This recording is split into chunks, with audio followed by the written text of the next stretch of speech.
Duka Mikai Dorcas Oduor koro kwa Uganda Jokenya mondo mendikore chenro mar okumba mar thieth ma SHIF. Mikai Oduor lero ni chenro biro konyo Uganda buora e yudo thieth yo manimba kendo mayot mopogore kaka ne en e kinde machien SHIF.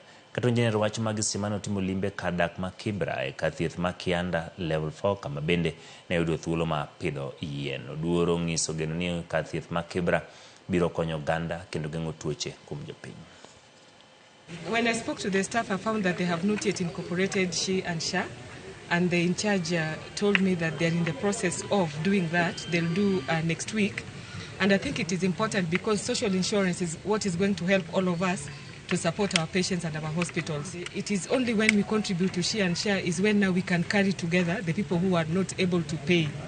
But nonetheless, the government has said that anybody who cannot pay, the government is going to pay for them.